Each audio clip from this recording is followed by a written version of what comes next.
Okay guys, so step 3 na tayo. So install natin si EL-Sauro sa ating yung EA itong sa ating MT4 para siya yung mag-trade sa ating account. Okay, so again, yung sinend sa'yo ni Sauro sa email mo, just login mo lang dito yung email mo. Okay, may Google browser naman dyan. I-download mo dyan sa loob ng VPS remote mo yung EA. Okay, so example, naka-download na tayo, naka-install na rin tayo ng FBS. Okay, so nasa step 2 yun kanina. Okay, so punta lang tayo kay sa FBS MT4. So click open lang yung folder and then click the MQL4 and then okay, click na natin and then click this expert folder. So dito natin i-paste yung EA na na-download natin from our email. Okay? So, copy lang natin to. Copy. And then paste natin dito. Okay, nandito na yung EA sa ating folder. Dito yung EA natin. Okay, sorry. So, right click lang natin to and then click the press. So, dito na yung EA natin. Okay? So, click mo lang yan and then drag. Or, pwede namang double click. Okay?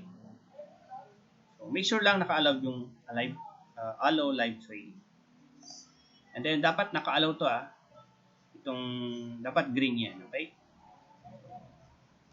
Kasi hindi gagana yung EA natin pag hindi yung naka auto trading.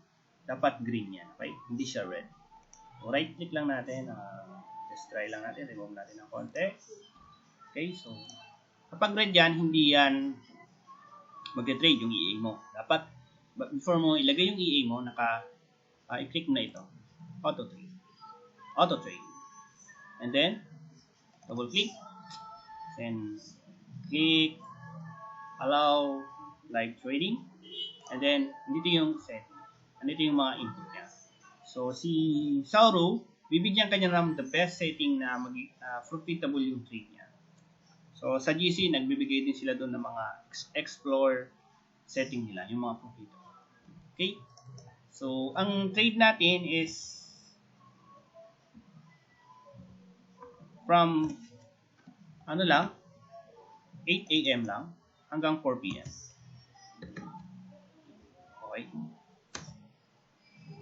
Pero don't worry, bibigyan na to ni Saul yung the best setting. So pag okay ka na sa setting, just click OK. Okay. So yan lang siya. Kung pag naka-smile yan, gagana na yan. So again, ilagin mo lang yung account mo dito na binigay sa iyo ni FBS sa email mo nung nag-sign up ka. The account ID, and then username, and then password, and FBS server. Okay? So, paano mag-login? So, again, dito lang. Login to trade account. Dito lang. Pili ka lang dyan. So, example, bigay sa'yo ni FBS is FBS Real Trade. Okay?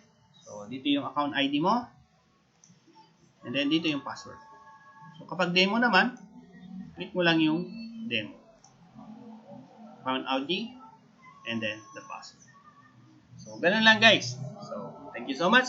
Kadali lang mag-install ng EA sa ating VPS remote. Okay? God bless you guys. Makarami tayo next week. Thank you.